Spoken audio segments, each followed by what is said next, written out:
Hey YouTube, welcome back for another episode of just Dragon Ball Super stuff on this channel. It has been a few minutes. There were some personal things going on, kind of had me flat on my back, and it was a little hard to get into the camera going mood. So that being said, we are here to talk about the secret rares now that they've all been established, and just kind of put my thoughts out there, my initial thoughts, see what you guys think in the comments, and just kind of get a discussion going, you know? A couple notes I want to put out. As always, think about hitting that Facebook group because it's the largest forum of just entertainment and knowledge news when it comes to like this game. So try that. And then other things on the side. I mean, Discord is still here. A lot of people are talking more than I am. I'm going to try to work on that. And it's just, I think it's a fun place. I see a lot of cool stuff going on there. A lot of people just kind of mixing ideas. And yeah, I'm just happy on trying to continue to build this channel. Road to 1K, took a little stumble. I'm going to try to hop back on that horse, keep going. So we can get directly into the meat and potatoes. I'll just put it up on the screen now. The first one I wanted to talk about is actually Shinron, Corrupted by Darkness. Now we're just going to read his effect real quick. Ultimate and blocker. Permanent. This card is also treated as black in all areas. Permanent. If this card would be removed from a battle area, remove it from the game instead. And then auto 1 at the end of your end of a battle in which this card is used in a combo from your hand. You can play this card from your drop area, and if you do, choose any number of your opponent's leader cards, battle cards, and unison cards equal to or less than their current energy, ignoring barrier, and switch them to rest mode. Then activate main for 4. You can this card gains double strike and dual attack for the turn. Okay, so I want to talk about this one first because I'm not gonna lie, I kind of like it the least. I do like the fact that it is just it's also treated as black. That's really cool because you're going to be able to use this in more decks than just a yellow deck, for sure. And that allows you to charge it in certain decks like a yellow deck or like a black deck and not have it be completely dead. Now, other than that, I'm not sure if there's like some synergy. There's probably some synergy that we don't know about yet, maybe coming up in a future set, but it is interesting this card has the black replacement effect. It makes sense why Dark Broly had it. Doesn't necessarily have a clear meaning here. The thing I don't like, there's a couple things actually. One, this guy is a 40k blocker. That's cool. However, blockers without barrier are very weak. They're just susceptible to so many things, whether it's removing 6 black bodies from your grave and then putting a Debro on the board and just yeeting it off the field. That's just what comes to my mind at first. I mean, somebody can pay 2 and play a Reaper and go tanks and blow it up. Like, there's so many ways you can get rid of this card. It's not safe at all. Now, that being said, in exchange for it not being that safe, you play it for 2 energy. Like, 2 energy. And the effect gets better the longer the game goes, because if you play it on 2 energy, you know, you're only touching your opponent's 2 drops. If you play it on 6 energy, you're potentially putting your opponent's entire field to the side. Now, the other thing in here is that he doesn't have deflect, which I understand why he doesn't have barrier for how cheap he is to play, but I do believe that he needed to have deflect to be super impactful, because this card will never land against blue. Like, you would think that this card would be like, this card could save you against Obuni to the max, but like, you'd never be able to use this card against blue because blue can just God Sealing it. And granted, if they do God Sealing it, you just need to be able to play it again, but that's still 2 energy. That's 2 energy that they can God Seal on their turn. And chances are, if you're using 2 energy on your opponent's turn, that's maybe the last play you're making on your opponent's turn. Now it costs 4 to gain double strike and dual attack for the turn, if it survives, mind you. And again, it's interesting because instead of making this guy like a 5-drop or a 6-drop, they made him a 2-drop that can go even deeper in with 4 more energy. So I kind of like that conversion. You can play it for its defensibility for cheap. You can be offensive for a bit more. And I do think that that is what this card needs to do. I think that's a good direction for the game's design space, because so far it's always been advantageous to attack. Defending always kind of gets the short end of the stick. So I like an effect, a card that clearly makes it easier to defend with it than it is to like aggress with it. I think that's actually a really cool hit. Overall though, I don't know why you would play this over per se Kai. I don't know why you would play this over Xenocell.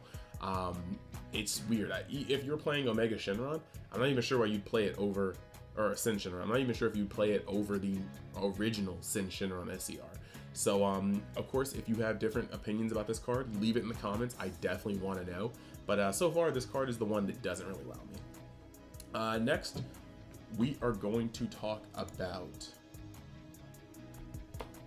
SS3 Gohanks, Interdimensional Warrior. So this guy is a 4-cost, okay?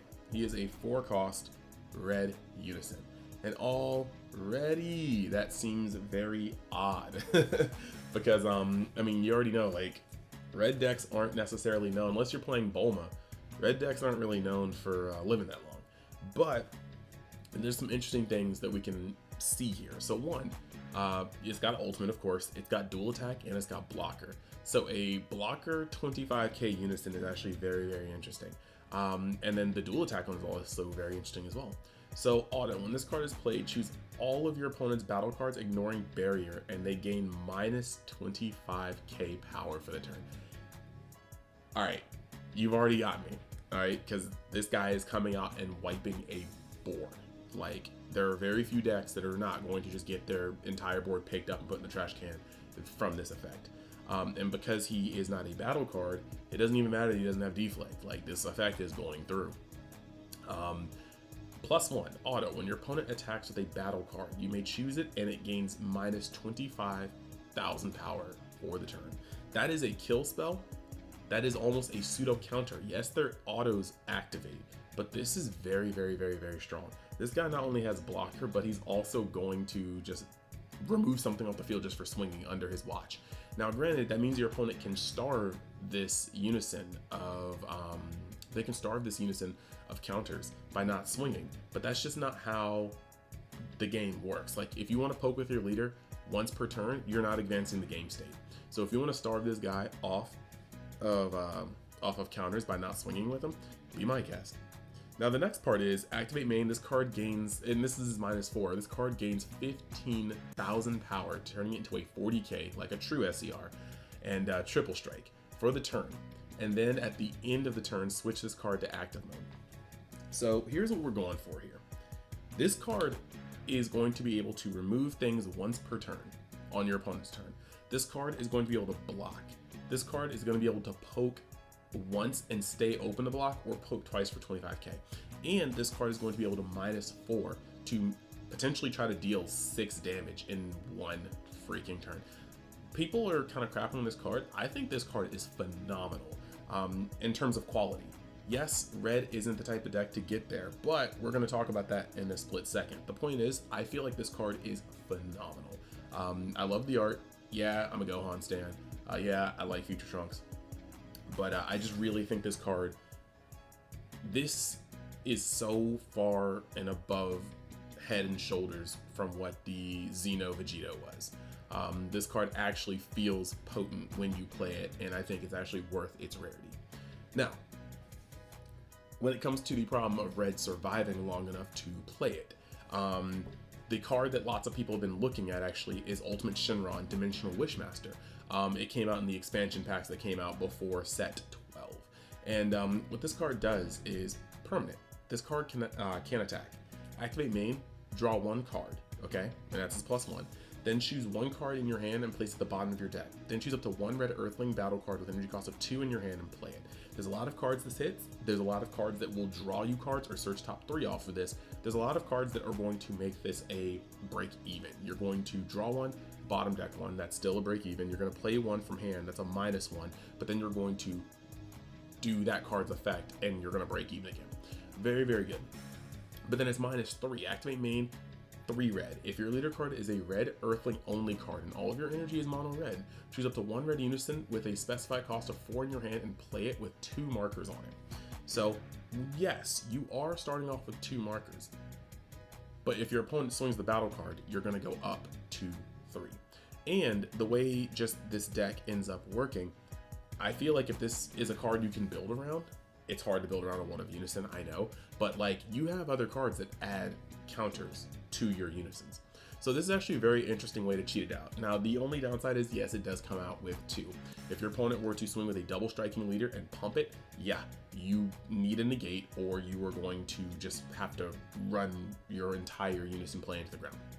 So that is the one weakness of that thing, coming out with 2 markers and not being able to go up to 3 until your opponent swings a battle card, meaning they can't have a window of trying to swing with their normal leader. But it'd be what it be. I definitely like that one a lot. Now, the last one though, this is the first one that was revealed along with the reveal of the set in general. Robelu, Demigrus Secretary. You guys already should know this, but it's got ultimate, it's got double strike, it's got Dark Overrealm 8 for 2.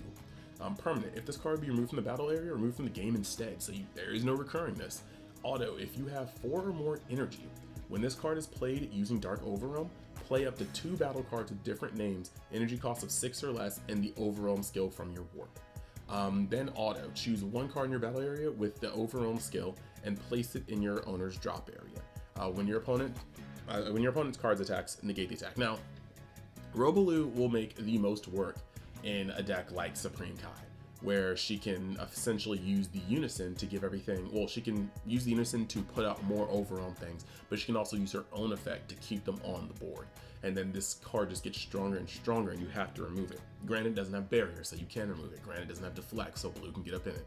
But these are things you have to watch out for. Now, when it comes to things like Dark Broly, if blue is still in the format, because of the amount of defensive pressure or defensive walling they're able to do with a Unison, I don't see you playing this over Supreme Kai. However, if Supreme Kai, or if blue falls out of the meta, then this card I think will be the go-to black SCR, because without the need to clear Unisons off the board to be able to play your cards freely or aggress without the fear of prospect, you're going to be able to have this as the top end of your deck. The pay for attempt to close out game right then and there. You can bring out a true power Unleash Demigra, the battle pack one, or the draft box one. And you can also bring out the new 6-drop Dark Broly, which I'm going to make a video about because I want to talk about how that interacts with the deck for all you Dark Broly lovers.